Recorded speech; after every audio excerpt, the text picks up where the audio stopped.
All right, today we're tackling a big one. It's one of Shakespeare's most famous comedies, but also maybe his most controversial.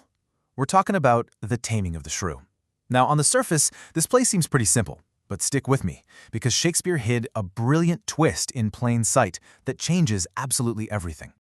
So let's just dive right in with the title, right? The Taming of the Shrew. What even is a shrew? Well, back in Shakespeare's day, it was not a compliment. It was a seriously negative term for a woman who was seen as ill-tempered, scolding, just difficult. And you can see how loaded this word is when you look at how it's translated. Words like grumpy, cantankerous, even vicious. So right from the get-go, we're being set up to meet a very challenging leading lady. Okay, so the story itself starts off feeling like a classic rom-com. We're in Padua, Italy. We've got a rich dad, Baptista Manola, and he has 2 daughters. Both are old enough to get married. Seems simple enough, right? Well, this is where the big problem kicks in. The whole conflict really boils down to these 2 sisters, and they are total opposites. You've got Katharina, the older one. She's our shrew. The play calls her grumpy, headstrong, even manlike. Guys are literally terrified of her. And then you have her younger sister, Bianca. She's the ideal woman of the era. Gentle, kind, proper, ladylike. And she's got guys lining up around the block desperate to marry her. And here's the catch. Their dad, Baptista, makes a rule that gets the whole plot rolling. He says, nope, sorry fellas, the lovely Bianca is off the market. Why?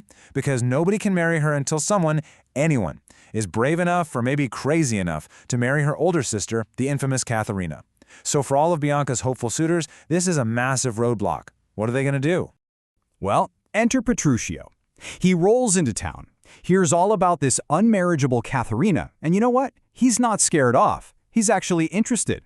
See, Petruchio is loud, he's bold, he's looking to marry into money, and he basically says, I was born to tame this woman. His whole strategy, as he puts it, is to fight fire with fire. He's going to meet her energy and then some. So, okay, the story seems pretty clear, right? A wild guy comes in to tame a wild woman and turn her into the perfect, obedient wife.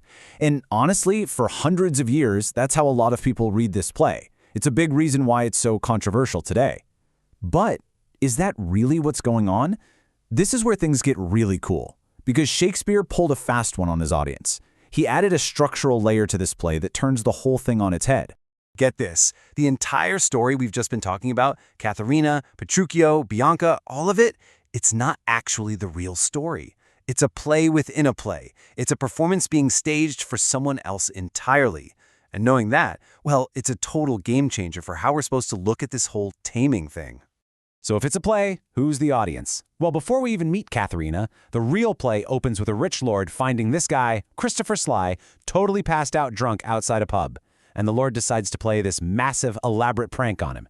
He has his servants drag Sly inside, put him in the fanciest bed, dress him in expensive clothes, and when he wakes up, they all have to convince him that he's a noble lord who's been insane for the last 15 years.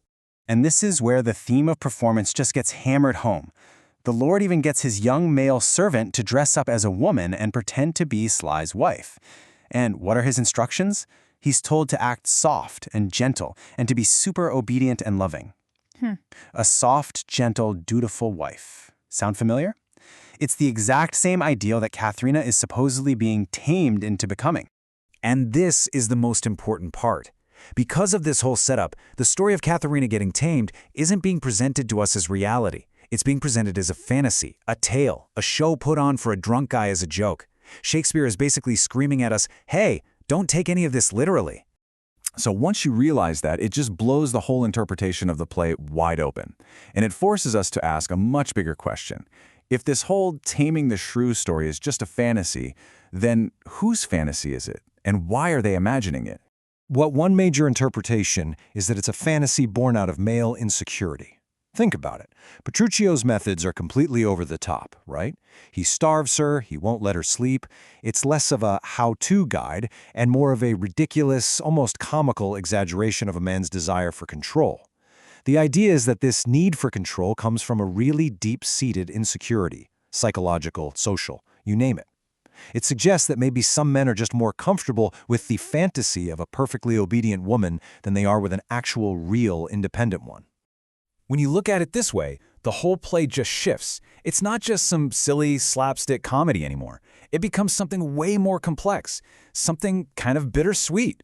You're laughing at the absurdity on the surface, but underneath, there's this sadder, more dramatic current running through it all, about gender roles, about power, and about the parts we're all forced to play. Okay, so how does it all end? Well, the play famously wraps up with Katharina giving this huge, shocking speech about how wives owe their husbands complete obedience. I mean, she goes all in, and on the surface, it looks like Petruchio totally won. He did it. He tamed the shrew. Everyone on stage is just stunned. But wait, we have to remember the frame. We know we're watching a performance, a fantasy all about acting and playing roles. So we're left with this huge, nagging question. Is her transformation real? Is she actually broken and submissive? Or has she just figured out how to play the game better than everybody else? Is this final speech a sign of her defeat, or is it her most brilliant, cutting, and ironic performance yet? Shakespeare never gives us the answer. And that, right there, is what makes this play so brilliant and so endlessly debatable.